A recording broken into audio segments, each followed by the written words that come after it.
Juste quelques minutes. Voilà. Chers participants, bon après-midi à vous tous et bienvenue au deuxième cours de la formation d'aujourd'hui sous le nom Trouver votre idée d'entreprise.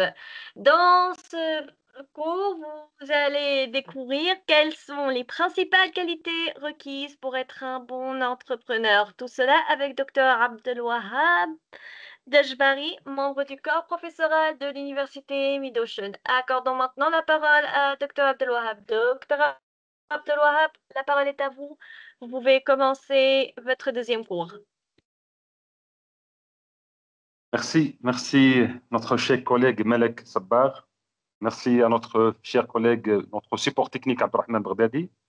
Donc, bienvenue, chers participants, à notre deuxième jour de cet atelier de formation intitulé Trouver votre idée d'entreprise.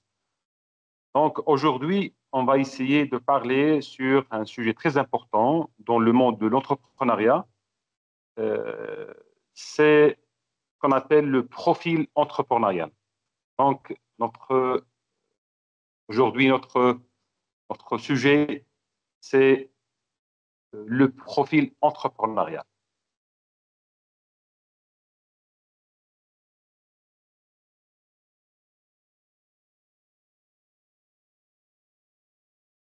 Donc, est-ce que l'écran est partagé? Oui, elle marche avec merveille. Vous pouvez continuer, docteur.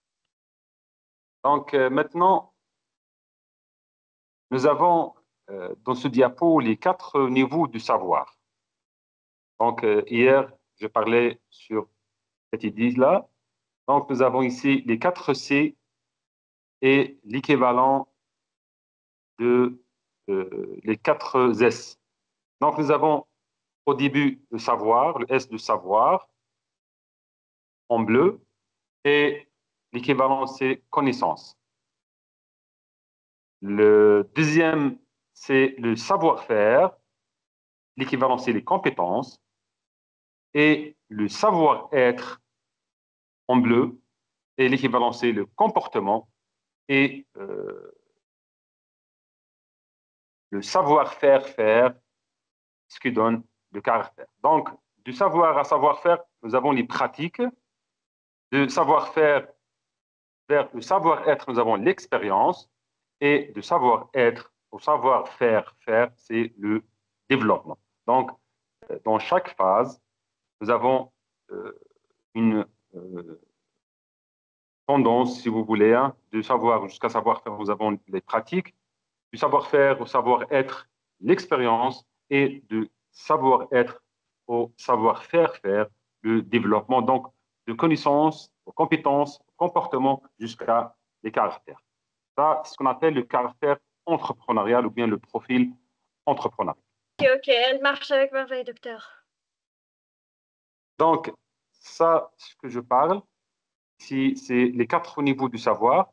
Nous avons le premier pas, c'est le savoir, en bleu, à gauche, puis le savoir-faire, qui est l'équivalent des compétences. Savoir, c'est les connaissances, savoir-faire, c'est les compétences, le savoir-être, c'est le comportement, et le savoir-faire, faire, c'est le caractère. Donc, lorsque on transforme d'une phase à une autre, nous avons des pratiques, savoir ou savoir-faire, les pratiques, du savoir-faire au savoir-être, l'expérience, et de savoir-être au savoir-faire, faire, c'est le développement. Donc, le savoir-faire faire nous donne le caractère. Ça, c'est notre sujet d'aujourd'hui, c'est le profil entrepreneurial ou bien le caractère entrepreneurial.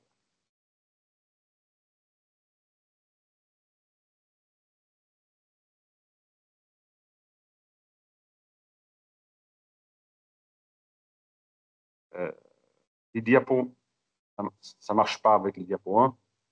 Je pense qu'il y a un problème. Est-ce que vous avez changé de diapo, docteur? J'essaie à chaque fois de changer les diapos, mais ça ne change pas dans... Attendez, docteur, je vais essayer de mon côté. D'accord, ouais, vas-y.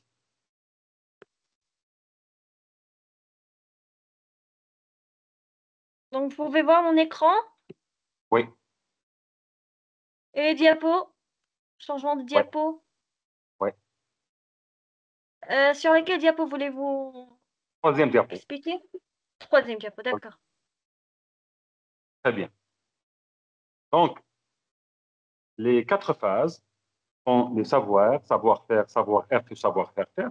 L'équivalent en rouge, c'est connaissance, compétence, comportement et caractère. Donc, nous avons les 4 S et l'équivalent des 4 C. Donc, suivant.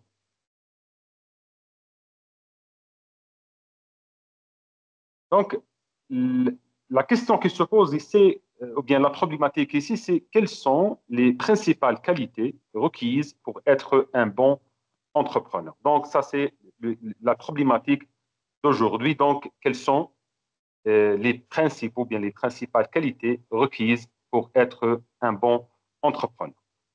Suivant. Donc, nous avons ici les principales qualités requises pour être un bon entrepreneur. Donc, nous avons 3 cercles. Le premier cercle, c'est le cercle de connaissances. Hein? Donc, dans les connaissances, bien, les connaissances sont un ensemble ou une série d'informations mémorisées que l'on peut mobiliser à un moment opportun. Deuxième cercle, c'est le cercle des compétences. L'équivalent de compétences, c'est le savoir-faire. Donc, les compétences sont, eh bien, compétence, c'est la capacité à mettre ses connaissances en application. Et puis, la troisième cercle, c'est le cercle de comportement. Et l'équivalent, c'est savoir-être. Donc, le comportement sont l'ensemble des qualités particulières ou des caractéristiques qui composent la personnalité de chaque individu. Donc, nous avons au centre la zone commune, c'est le caractère entrepreneurial. Suivant. Donc, on va commencer par la première cercle, c'est le cercle de connaissances. Dans le contexte entrepreneurial, les connaissances peuvent s'exprimer par un savoir ou une familiarité avec des sujets tels que processus de production, concurrence, marché, opportunités d'affaires, clientèle, gestion d'entreprise, questions techniques, assistance, conseils disponibles, etc. Cependant, il ne suffit pas d'avoir une connaissance des affaires ou de l'entrepreneuriat pour réussir à lancer une entreprise et la faire fonctionner. De la même manière qu'un cœur ou bien qu'un cours théorique ne suffira pas pour savoir piloter un avion, conduire une voiture ou nager. Donc, les connaissances, c'est très essentiel, sont très essentielles dans le monde de l'entrepreneuriat. Ces connaissances sont reliées avec le processus de production, et la concurrence, à la nature du marché, les opportunités d'affaires disponibles dans le marché de ce marché, la clientèle actuelle et la clientèle potentielle, la gestion, les techniques ou bien les connaissances qui concernent la gestion d'entreprise, la gestion des ressources humaines, la gestion du stock, la gestion des approvisionnements, etc. Les questions techniques, lorsqu'il y a un projet technique, on a besoin de savoir les détails de ces techniques, l'assistance et conseils disponibles, etc. Donc, il faut d'abord avoir ces connaissances, mais à faire attention lorsque avoir des cours de, par exemple, d'aviation ou bien de comment nager, ça ne veut dire pas que la personne est un nageur ou bien un pilote. Donc, les connaissances sont très importantes, mais il ne suffit pas. Suivant. On va essayer de suivant, Malek. Donc, deuxième, c'est les compétences. Deuxième cercle, c'est les compétences. Il faut distinguer entre les compétences de nature technique et les compétences en gestion. Donc, nous avons ici deux types de compétences. Les compétences techniques et les compétences managériales. Concernant les compétences techniques, nous avons quelques détails, l'ingénierie, l'informatique, la menuiserie, la mécanique, la restauration, etc. qui concerne les compétences managériales, sont marketing, y compris la vente, gestion financière, organisation, planification et leadership. Donc, dans ce cercle, on a besoin de deux types de compétences, des compétences techniques et des compétences managériales. Suivant. Troisième cercle, c'est le comportement. Les traits de caractère, hein, nous avons au milieu le comportement et nous avons dans les orbites, si vous voulez, quelques traits de caractère, tels que motivation, résilience, leadership, communication, créativité. On va essayer de détailler chacun de ce point-là. Donc, on va commencer par suivant. On va commencer par motivation. Les motivations. Donc, les motivations, le désir d'entreprendre n'est même pas d'une formation. Il dépend de la personnalité de chacun, quelle que soit son origine sociale ou le niveau de ses études. La volonté d'entreprendre représente des besoins que ressentent certains individus. Donc, nous avons le désir d'indépendance, entre parenthèses, d'être libre, le goût du pouvoir d'être son propre patron, la volonté de se réaliser, l'attrait de l'argent, le goût de compétition, etc. Identifier les caractéristiques de sa motivation personnelle vers l'entrepreneuriat, entre parenthèses, décision d'entreprendre. Et ici, les spécialistes vous parler sur l'intention entrepreneuriale. C'est ce qu'on appelle l'intention entrepreneuriale. Puis, nous avons ici identifié les deux types de motivation intrinsèques et extrinsèques. Évaluer les opportunités et les obstacles, être prêt à s'investir, démontrer un engagement personnel envers la réalisation et le succès du projet et démontrer sa passion et ses émotions positives pour défendre son proche. Donc, ça, c'est à peu près ce qu'on peut dire concernant, ou bien tout ce que concerne les motivations. Bien sûr, les motivations, c'est une caractéristique humaine, hein, parce qu'il y a un lien entre motivation, la personnalité, l'apprentissage, la pyramide des besoins. C'est ce que va hier. Donc, il y a plusieurs détails concernant la motivation. Donc, la suite, Alec, suivant. Désir, besoin de volonté d'entreprendre. Désir d'indépendance, d'être libre. Goût du pouvoir, être son propre patron. Volonté de se réaliser, d'accomplissement. Besoin de connaissance sociale, ou bien de reconnaissance. C'est le top du pyramide de Abraham Maslow. Hein. Avant l'estime de soi, nous avons la reconnaissance, les besoins de reconnaissance, passion pour un produit, une activité, challenge, défi, bien, fan. Les encouragements, ou bien les encouragements de la famille, des amis, les incitations et les récompenses. Donc, il y a les encouragements de la famille et des amis. Il y a un livre très connu dans le monde des bibliothèques, Rich Dad, Poor Dad, hein, Père pauvre, Père riche, de l'écrivain américain Robert Kiyosaki. Donc, dans ce livre, l'auteur parle sur la différence entre un enfant qui est élevé dans une famille, si vous voulez, famille d'affaires, hein, businessman, et un enfant qui est dans une famille normale, avec des salariés, des parents salariés, pareil, des parents travaillent dans des fonctionnaires. Donc, et la différence entre ces deux vies, si vous voulez, entre le père pauvre et le père riche. Donc, c'est un livre très intéressant. Je vous conseille de lire ce livre, qui est un livre très connu dans le monde de l'entrepreneuriat. Suivant.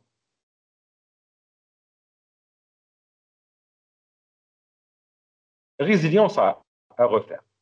Donc, prendre des mesures face aux obstacles et défis importants, identifier et utiliser les stratégies alternatives pour répondre aux défis, assumer la responsabilité du niveau de performance nécessaire pour atteindre les objectifs, développer une attitude positive face à l'adversité, analyse des erreurs et développer la capacité à prendre des risques, etc. Il y a plusieurs détails ce qui concerne la résilience. Suivant.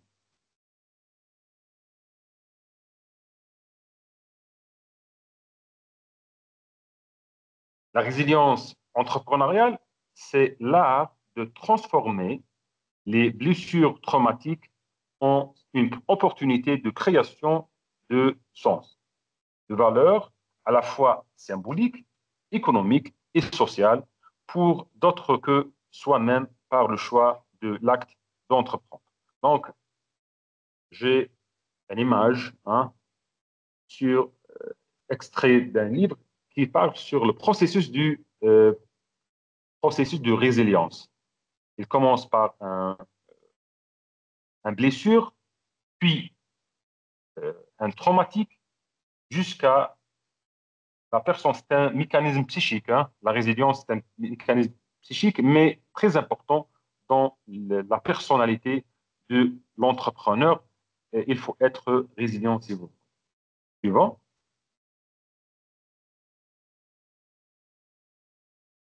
Ah, c'est très important. La communication. La communication, c'est une qualité très importante dans le profil entrepreneurial. Utiliser des stratégies délibérées pour influencer les autres, c'est très important. Identifier et utiliser les personnes clés comme agents pour atteindre les objectifs recherchés. C'est l'art de convaincre, si vous voulez. Identifier des mesures pour créer et maintenir un réseau de contacts, entre parenthèses, le réseautage. Euh, puis, utiliser des techniques de présentation pour défendre le projet. Donc, dans le domaine des startups, lorsque le start-upper essaie de gagner de financement à son projet, il est important de convaincre des business angels, des partenaires, si vous voulez, pour gagner de l'argent, bien pour financer son projet. Donc, c'est une qualité très demandée dans le monde de l'entrepreneuriat. Appliquer des techniques de négociation, appliquer des techniques d'écoute active et identifier et harmoniser les intérêts des personnes. Donc, la communication est une qualité très demandée dans le monde de l'entrepreneuriat, bien dans le profil entrepreneurial. Suivant.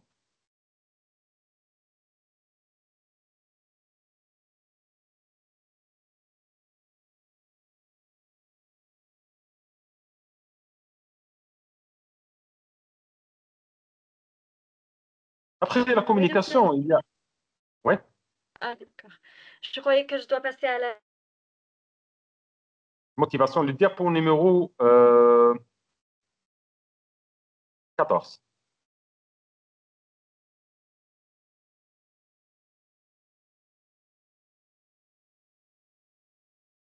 Le diapo numéro 14 qui au parle diapo sur le suivant. leadership. Oui, suivant, oui. Suivant, leadership, voire management d'équipe. Donc, le leadership.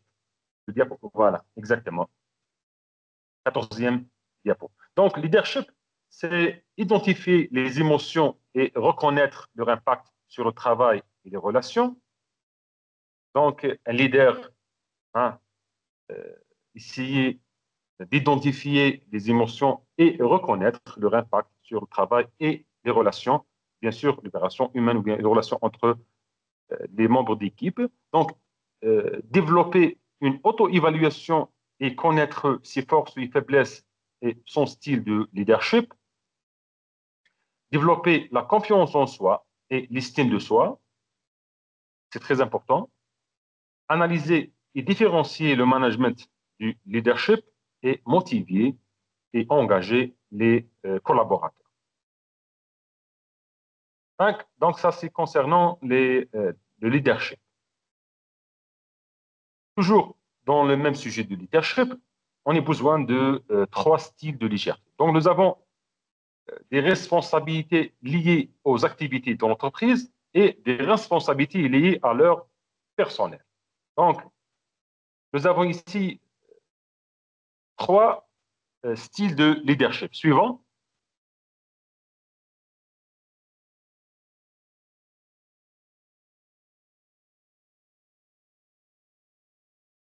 Donc, il y a ce qu'on appelle le leader autocrate.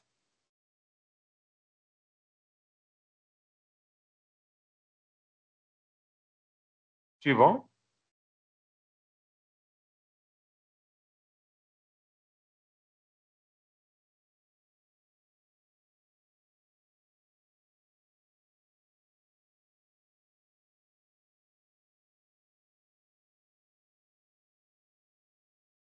Donc, nous avons le leader autocrate, partisan de la poigne de fer, qui prend des décisions et donne des ordres sans demander d'avis de ses employés. Melek suivant, diapo suivant, numéro 15.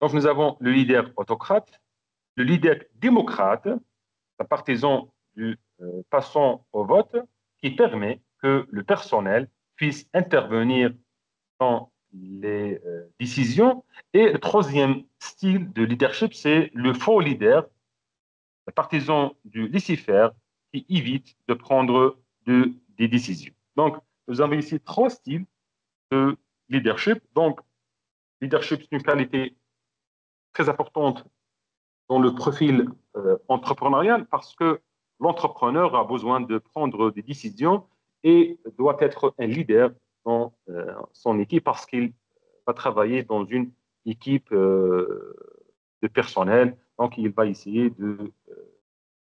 d'être un leader dans cette équipe. Donc, je pense qu'il y a un problème de partage.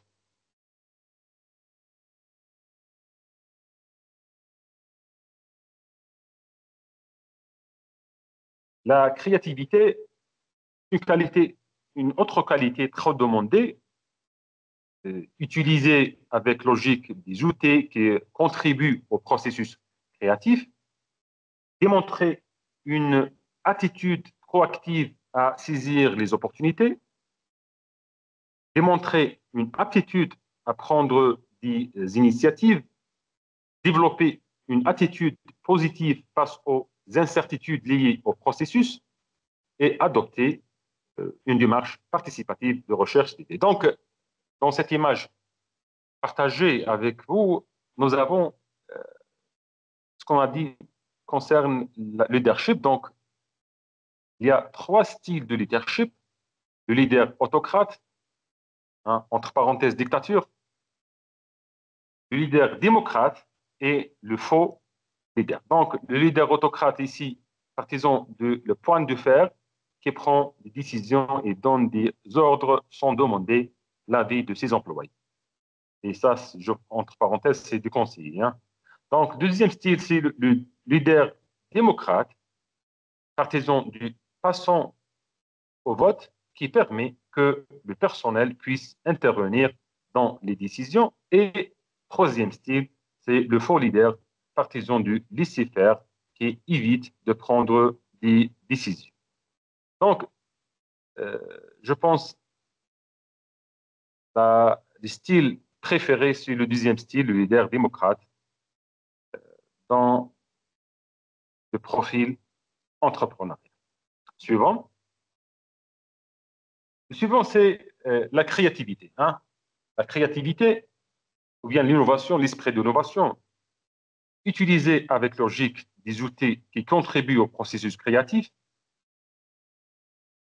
démontrer une attitude proactive à saisir les opportunités, démontrer une aptitude à prendre des initiatives, développer une attitude positive face aux incertitudes liées au processus, adopter une démarche participative de recherche d'idées, notre sujet d'hier, démontrer un esprit créatif pour résoudre des problèmes et identifier et saisir des opportunités nouvelles pour démarrer une nouvelle entreprise. Donc, nous avons, suivant, nous avons une quiz. Faire preuve de créativité, rendre l'équation suivante, Malek, rendre l'équation ci-dessus vraie en ajoutant une seule ligne continue. Donc, l'équation, voilà, exactement, ça c'est l'équation. Donc, une quiz, rendre l'équation ci-dessous vraie en ajoutant une seule ligne continue. 5 plus 5 plus 5 est égal à 550.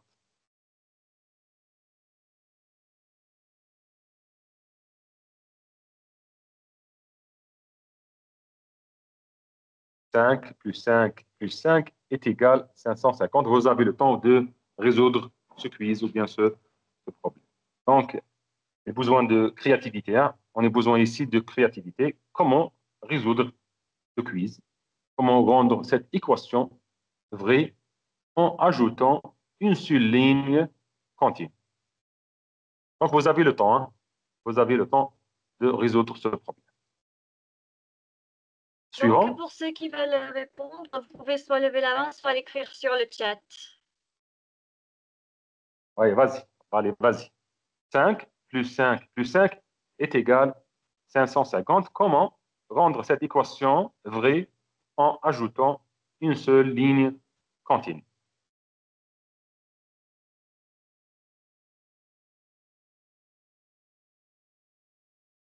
Allez, les créateurs, les chefs de créativité. Oui, on a besoin de créativité. Ouais. 5 plus 5 plus 5 est égal à 550. Comment rendre cette équation vraie en ajoutant une seule ligne continue? Les créateurs, où êtes-vous? Où êtes-vous? Où êtes-vous? Donc,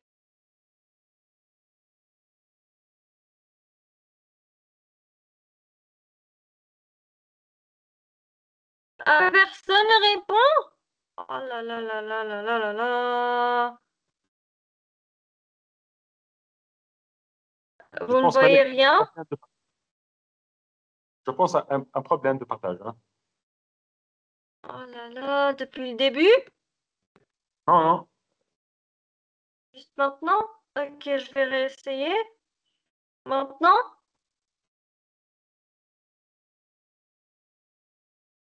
C'est clair, docteur?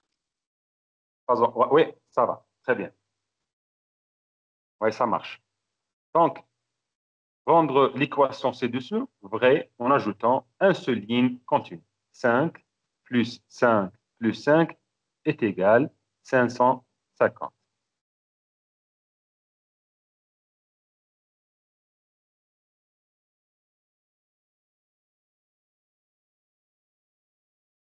Mhm. Où sont les créativités?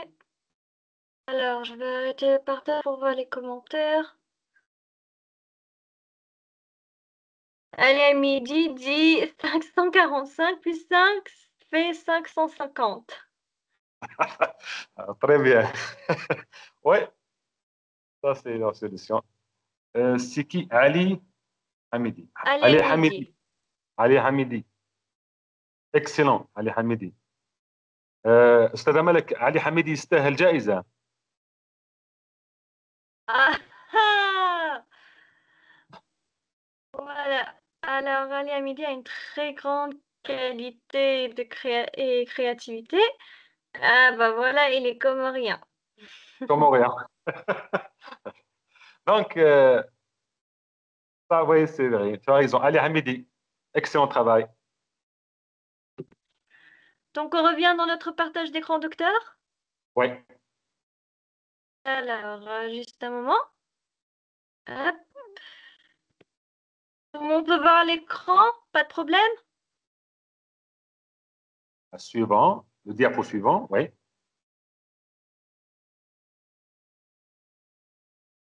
Donc, l'intitulé de ce diapo, c'est mettre en pratique l'esprit design.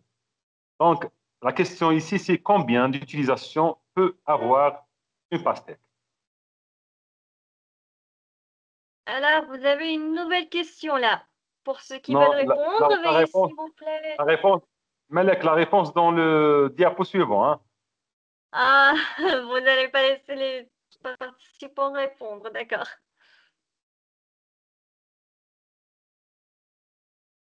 Elle est claire devant vous? Très bien, très bien. Donc, les esprits créatifs trouvent les liens. Donc, on peut voir ici, euh, dans le même pastèque, hein, plusieurs, plusieurs utilisations, plusieurs utilisations comme guitare, voiture, une tarte, des étoiles, etc. Donc, c'est l'esprit créatif et une qualité trop demandée dans le profil entrepreneurial. Suivant, l'intitulé du diapo suivant, c'est les idées peuvent apporter une valeur ajoutée à moindre coût. Donc, j'ai inspiré cette rubrique de BBC News, Square Fruit stand Japanese shoppers. Donc, les marchands japonais vendent des pastèques carrées, sous forme carrée, hein. Donc, c'est l'esprit créatif chez les agriculteurs ou bien les vendeurs, les marchands japonais. Donc, des pastèques de forme de carré, bien. Donc, une forme d'idée pour apporter une valeur ajoutée à moindre, moindre coût. Suivant. Suivant, c'est une autre image, toujours au Japon. Donc, Pyramid Shaped Watermelon. C'est une vidéo qui montre une pastèque se forme pyramidale. Hein, se forme pyramidale, oui, ils l'ont fait.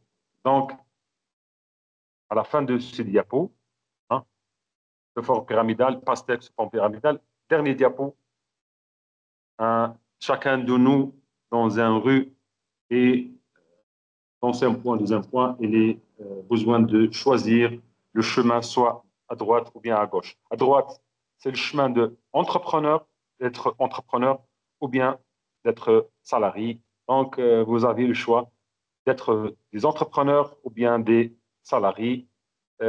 Chacun de nous choisir son chemin. Il y a des personnes qui choisissent d'être des entrepreneurs et des autres qui choisissent d'être des salariés. Donc, Malek, on va essayer d'ouvrir le port de débat à les questions des étudiants, notre chers étudiants. Et espérons, Inch'Allah, que nous avons des étudiants à notre université Medouchen, des étudiants entrepreneurs. Donc, il y a des questions. Merci pour votre attention et questions, Inch'Allah. La parole est à vous, Malek. Merci infiniment à vous, docteur. Pour ceux qui ont des questions, veuillez, s'il vous plaît, soit lever la main, soit l'écrire sur le chat.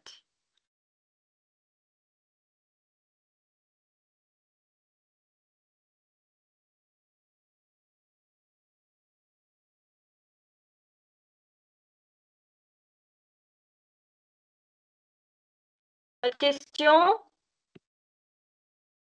Tout est clair? Tout le monde? Allez, tout le monde, Docteur Abdelwahab est à votre disposition. Vous n'avez aucune question?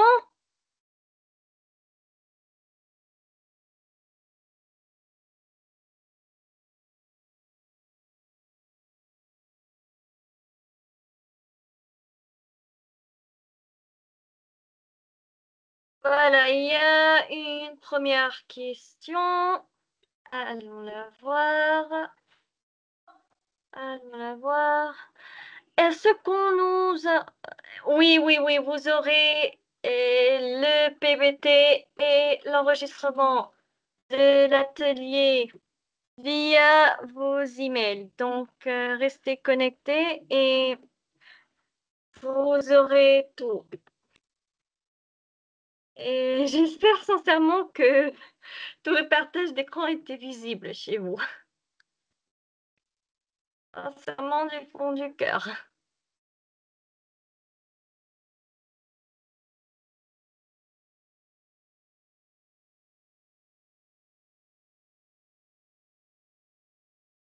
Ok? Il n'y a pas de questions?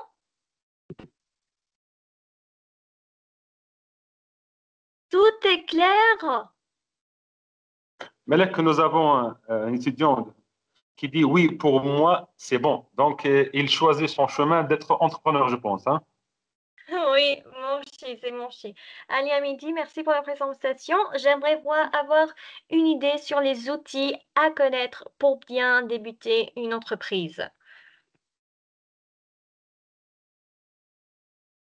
Donc, les outils, avant de lancer votre entreprise, premièrement, les outils managériels. Hein. Il faut être un connaisseur dans le domaine du management, d'organisation, la planification, euh, le marketing, le calcul du coût, hein, comment calculer le coût.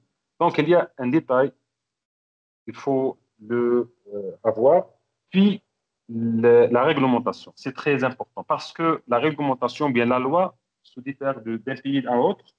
Par exemple, dans les Comores, je pense que c'est différent de l'Égypte ou bien l'Algérie, ben, Tunisie, bien Nigeria, Côte d'Ivoire. Donc, chaque pays a son législation, donc législation très importante. Mais généralement, il faut choisir le cadre juridique de votre entreprise, le statut juridique.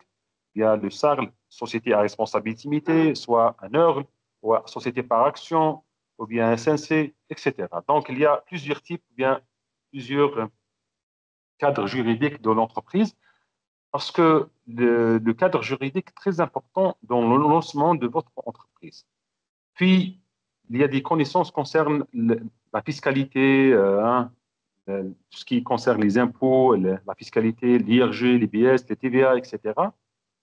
Et bien sûr, des connaissances qui concernent le métier lui-même ou bien le domaine lui-même.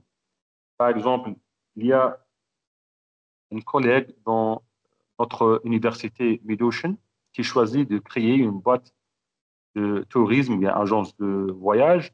Donc, il y a besoin de quelques techniques, par exemple, de Amadeus, logiciel Amadeus pour la réservation, la billetterie, euh, la restauration, l'hôtellerie. Il y a plusieurs techniques besoin de son domaine. Donc, avant de lancer votre projet, il y a des connaissances générales, hein, en management, organisation, planification, marketing, etc. Et plusieurs spécificités concernant le métier lui-même ou bien le projet lui-même.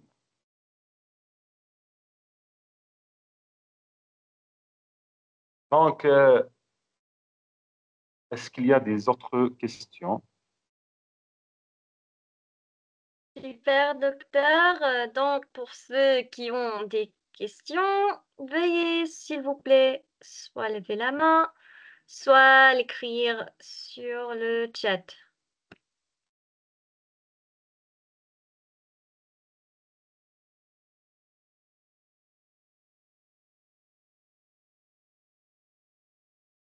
Eh bien, tout le monde? Allez, tout le monde!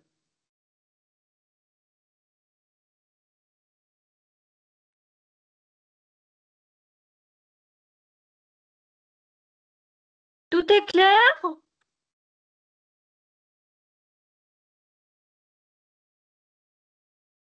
Alors, moi, je vais poser une question jusqu'à l'arrivée des autres. C'est Oui, vas-y, possible, madame. docteur? Ah, attends, il y a une question, hein? Il y a une question. Ah, voilà. Il y en a un qui est en train de commenter. Oui, merci beaucoup. Selon votre expérience, vous nous conseillez pour ceux qui veulent se lancer en entrepreneuriat et merci d'avance. Oui, Il voudrait des conseils. Allez à midi. allez à midi et je te conseille de lancer votre projet. Essayez de chercher une idée innovante, adéquate à votre domaine, soit domaine de recherche ou d'études. Et bien sûr, avant ça, il faut faire une analyse, une étude de marché. Je pense à Ali Hamidi et de comment ça, c'est ça, Malek. Oui, tout à fait. Oui. Donc, il y a plusieurs idées à faire là-bas. Donc, il faut, euh, il faut choisir une idée euh, et travailler sur cette idée. Donc, je te conseille de lancer votre projet parce que le domaine des salariats ou bien de fonction, bien fonction publique, si vous voulez, c'est pas un parcours euh, très intéressant parce que lorsque la personne cherche de la richesse, la fortune, donc je pense que le profil entrepreneurial, il est très important et satisfait ses besoins. Donc, je vous encourage de entamer votre projet et lancer votre business, hein, parce que le monde est développé et je pense que l'entrepreneuriat, c'est une solution pour les problèmes de chômage, surtout des étudiants et les jeunes dans notre continent Afrique.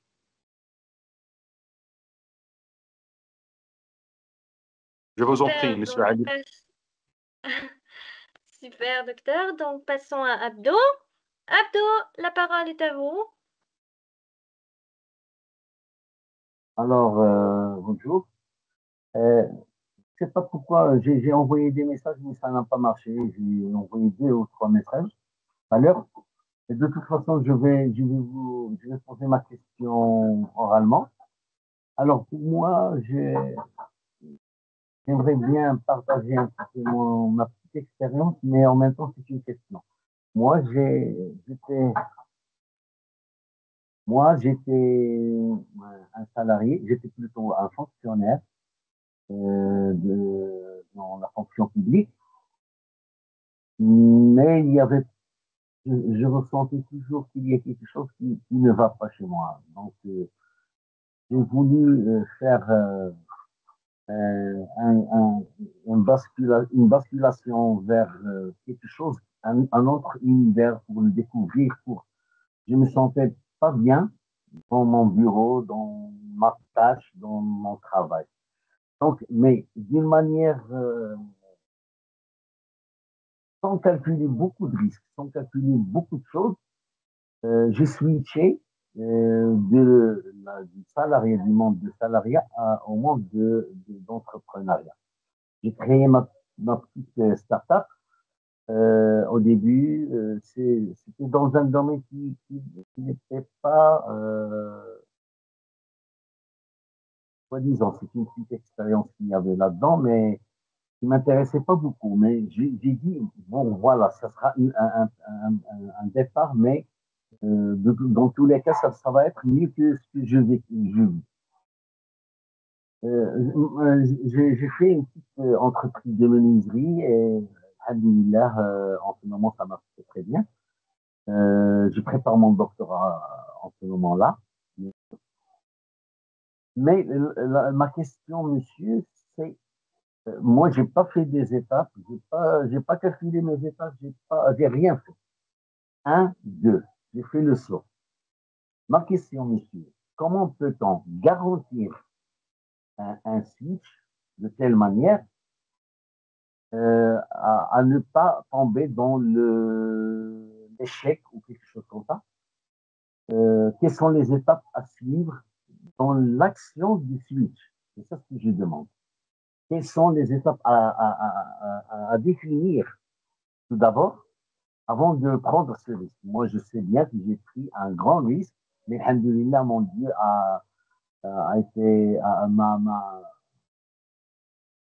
m'a couvert et m'a protégé Donc, ma question, c'est comment peut-on garantir un changement de la vie, un changement euh, comme ça, de cette manière-là. Merci. Monsieur Abdou. Donc, merci pour votre témoignage. Donc, Abdou, essayez les deux, hein, soit il était un salarié, puis il est entré dans le monde de l'entrepreneuriat et lancé un business dans le monde de la menuiserie, etc. Donc, son expérience, elle est excellente. Hein. Mais, Abdou, je pense la question se pose sur comment lancer un business et calculer le risque. Donc, le risque dans le monde de l'entrepreneuriat, le risque, il y a ce qu'on appelle le risque certain. Il y a le risque certain et il y a des risques qu'on peut le calculer. Donc, comment ne pas tomber dans l'échec, si vous voulez. Dans la courbe des startups, il y a ce qu'on appelle le Valley of Death. The Valley of Death. Valley of Death, la plupart des startups tombent dans ce Valley of Death. Et hier, nous avons vu que parmi 100 entreprises, après 4 ans, restent 13 entreprises seulement. Le reste va soit en faillite ou bien mort, ou bien disparu de la vie. Donc, c'est un phénomène tout à fait normal dans le monde des affaires parce que même chez la vie humaine, nous avons ce qu'on appelle ou bien le taux de mortalité et le taux de natalité. Le taux de natalité, c'est le nombre de personnes nées dans tel jour, par exemple. Aujourd'hui, le 27 juillet 2024, dans tel pays, il y a, par exemple, tel nombre de nouveau-nés, par exemple. Est-ce que tous les bébés nés vivent ou il y a un nombre mort? Donc, le nombre de morts, ce qu'on appelle le taux de mortalité. Ce qu'on peut voir dans la vie quotidienne, c'est ce qu'on appelle les vaccins, la vaccination des bébés. Pourquoi? Dans les premiers mois, les premiers jours de la naissance, 1 mois, 2 mois, 6 mois, 18 mois, jusqu'à l'entrée scolaire. Donc, la vaccination est très nécessaire pour garantir la vie de cet enfant. Donc, la même chose dans le monde des entreprises. Le taux de mortalité, ou bien l'espérance de vie, si vous voulez, des entreprises, le risque d'échec est dans les 3 ou bien les 5 premières années de l'activité. Donc, il est nécessaire d'accompagner ces entreprises dans les premières années, numéro 1, 2, jusqu'à la 5e année, pour garantir que cette entreprise va continuer et va évoluer. Donc, lorsqu'on parle des risques, les risques, il y a plusieurs risques. Par exemple, le risque technologique. Hier, nous avons vu deux employés disparus, le pilote d'hélicoptère et le caméraman. Et les drones remplacent ces 2 personnes, le caméraman et le pilote de l'hélicoptère. Donc, il y a un risque de la part des technologies. Il y a les risques politiques, les risques économiques, sociaux, l'insécurité, l'instabilité politique, etc. L'instabilité du marché, les pandémies comme la COVID-19. Donc, il y a plusieurs risques, mais il faut, ce qu'on veut aujourd'hui, c'est la résilience. Il faut être résilient pour continuer dans le monde des affaires. Donc, je vous encourage, M. Abdou, votre témoignage très intéressant. Inch'Allah, on va voir dans le programme de doctorat. Bon courage à votre thèse de doctorat et bon courage dans le monde des affaires. Merci, Abdou. Merci, monsieur. Merci beaucoup.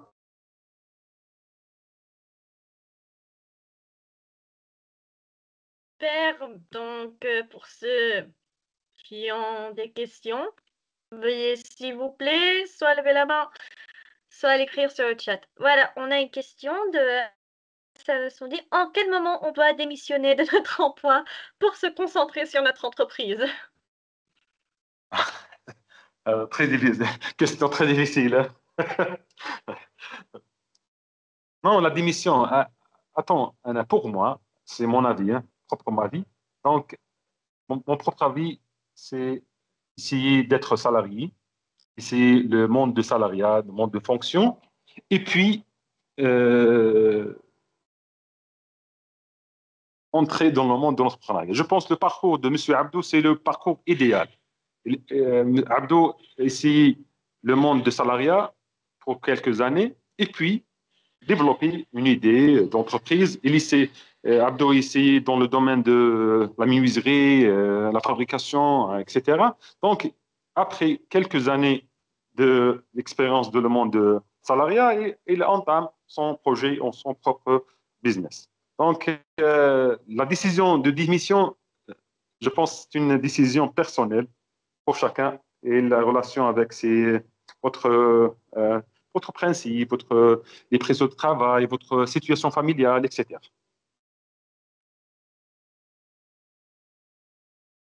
Juste ça, c'est mon avis, hein, et chacun son avis.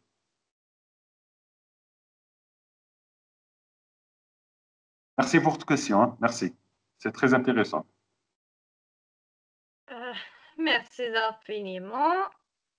Par contre, moi, j'ai une toute petite question jusqu'à l'arrivée des questions des participants. Tant qu'une idée d'entreprise, docteur, elle peut être indépendante, n'est-ce pas? Ouais. Est-ce qu'elle nécessite un très grand somme d'argent? Oui ou non? Et pourquoi? Et à côté des qualités, par exemple, puisque vous voulez faire une entreprise, vous devez savoir plusieurs qualités, plusieurs choses. Comme par exemple, je veux faire une entreprise par exemple, d'hôtellerie. Donc, je dois avoir un, un somme d'argent, je dois avoir un hôtel, je dois avoir Ouais, ouais, ouais, c'est quelque clair, ouais, chose c'est comme clair. ça. Ouais, c'est clair, ouais. L'argent, c'est très important. Le capital, hein, le capital. Dans le monde des startups, nous avons le seed des semences en français ou bien البذرة بالعربية in Arabic. Le seed التمويل البذري. لازم en français, je ne sais pas comment dire. Puis, on a besoin de financement.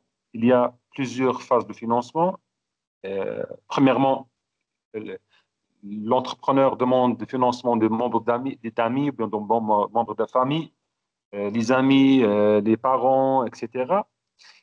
Et troisième tour, ou bien troisième orbite, c'est le venture capital, le capital risque, hein.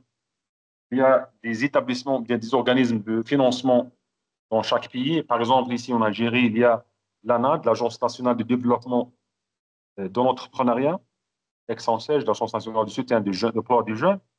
Il y a le CNAC, le Caisse nationale d'assurance chômage. Il y a plusieurs organismes, dispositifs qui financent les jeunes et les porteurs de projets. Donc, c'est une spécificité dans chaque pays. Donc, chaque porteur de projet, chaque jeune doit chercher financement pour son projet. Mais le financement, bien le capital, c'est très important pour lancer votre projet parce qu'il est très, très, très nécessaire dans le monde du business. La prochaine formation, on va essayer de parler sur le BMC, le Business Model Canva, et le modèle de 9 blocs. On va voir que le financement, ou bien le capital, est très important pour lancer votre projet.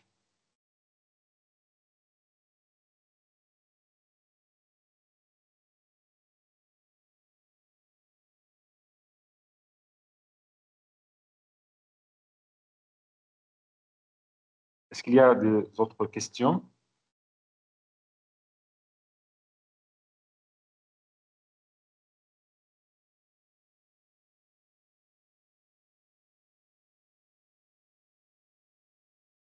Revenons à la question de Hassan. Par exemple, je te donne un exemple. Chez nous, il y a un nouveau statut, le statut d'auto-entrepreneur.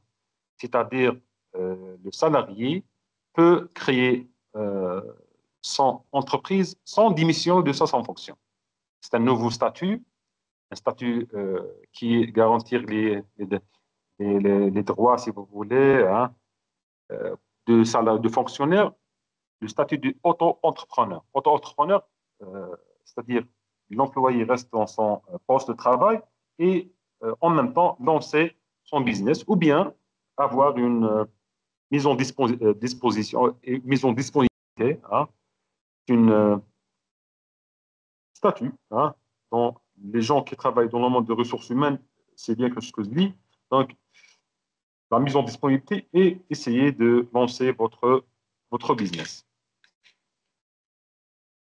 Mais comme je dis avant, pour moi, le meilleur parcours, c'est le parcours de notre cher collègue Abdo, euh, salarié puis entrepreneur. Ça, c'est le meilleur parcours pour moi. Autre question?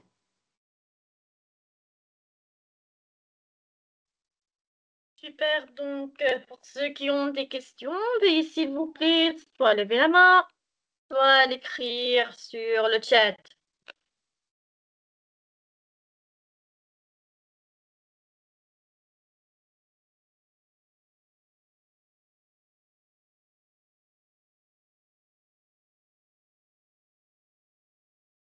Donc, Abdo a levé la main. Abdo, la parole est à vous. Oui, je reviens vers vous. C'est juste pour développer ce qu'a dit notre cher prof concernant la question, je sais pas si c'est une dame ou un monsieur qui a posé la question quand est-ce qu'on prend la décision pour changer le statut de salarié à un entrepreneur. Apparemment, euh, c'est une décision qui n'est pas facile. C'est bien, c'est pas facile à prendre, euh, mais ça fait un saut. Ça fait un saut, comme si on dit comme l'athlète quand il triple saut ou bien du saut en longueur, quand il prend son élan et il fait l'appel, le pied d'appel et saute. Si on hésite, ça va être encore plus difficile pour prendre cette décision. Donc, calculer un petit peu le risque, calculer le risque, voir quelles sont les charges, quelles sont les obligations, et essayer de, comme ce qu'a dit monsieur le professeur, euh, euh, minimiser les charges, minimiser les engagements pour prendre d'une manière douce sa décision de switcher du monde salarial au monde entrepreneurial. Ça, c'est ce que je veux dire. J'espère que je serai au bon réponse. Merci. Excellent, excellent. Tu as raison, hein? Tu as raison, Abdou. Excellent. C'est très, très, très important, hein, ce que parle. Merci pour votre débat, hein. Je pense que Abdou est un gars de Merci, monsieur. start-upper, hein. Abdou, tu es d'où? Maroc. Ah, machallah. Très bien. Maroc. Oui, notre frère Abdou, merci pour votre témoignage, hein, très intéressant. Un parcours parfait pour moi, c'est un parfait parce que il passait de salariat, hein, d'un salarié vers un start-up, un porteur de projet, un businessman, si vous voulez. Je vous encourage, hein, M. Abdou. Merci pour l'encouragement.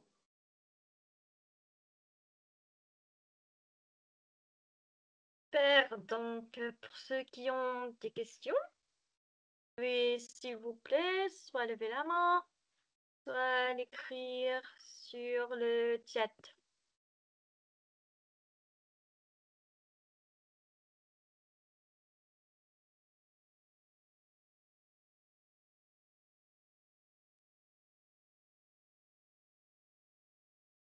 Je pense que nous avons répondu à la plupart des questions.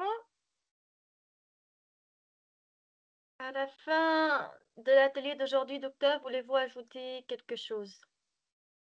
Donc, je vous remercie tout d'abord notre cher collègue, vous, Madame Melek Sabbar, notre support technique Abdelrahman Baghdadi, notre cher participant étudiant de Midouchen University, notre cher participant Abdou, Aslan, les, les autres. Donc, on va, Inch'Allah, essayer de voir autrefois dans un autre atelier et j'essayais de parler la prochaine fois sur le BMC, le Business Model Canva, et quelques détails qui concernent comment lancer une startup dans, dans notre continent africain. Donc, merci encore une fois notre cher collègue Melek et j'espère que cet atelier sera bénéfique pour notre cher étudiant de Mid-Ocean University. Merci encore une fois. Merci infiniment à vous, docteur, pour tous vos efforts. Merci aux participants pour avoir participé à l'atelier d'aujourd'hui. Donc, pour ceux qui n'ont jusqu'à maintenant pas inscrit au formulaire du certificat de participation, veuillez s'il vous plaît vous inscrire via le lien envoyé sur le chat. Vous pouvez également suivre les dernières actualités concernant les séminaires, formations, ateliers, concours et l'inscription au programme d'études de l'université via le compte officiel de l'université sur Facebook, le groupe WhatsApp des activités étudiants ou encore le site web. Merci à vous tous.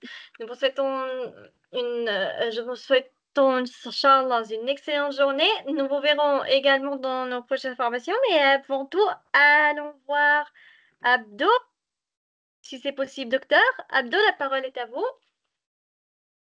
Excusez-moi, mademoiselle, j'ai pas accès au chat parce que j'envoie toujours mes messages, mais ça marche pas. J'arrive pas à trouver le lien, j'arrive pas à vous joindre par le chat. Qu'est-ce qu'il y a? Qu'est-ce qui se passe? Est-ce que c'est facile de régler ce problème? Ok, monsieur Abdo, vous pouvez essayer de sortir et de revenir à nouveau et essayer de voir votre connexion car c'est interdit de les envoyer en privé. C'est un certificat de participation après tout, n'est-ce pas? Oui, je comprends, mais j'essaierai de sortir de votre institution. Oui, faisez cela le plus vite possible. Merci infiniment. Donc, merci à tout le monde pour avoir participé. Nous vous verrons dans nos prochaines activités ou encore dans la formation de demain, nos deux formations Microsoft 365 pour les utilisateurs finaux. Découvrez les librairies Python pour la data science ou encore apprentissage de la langue anglaise.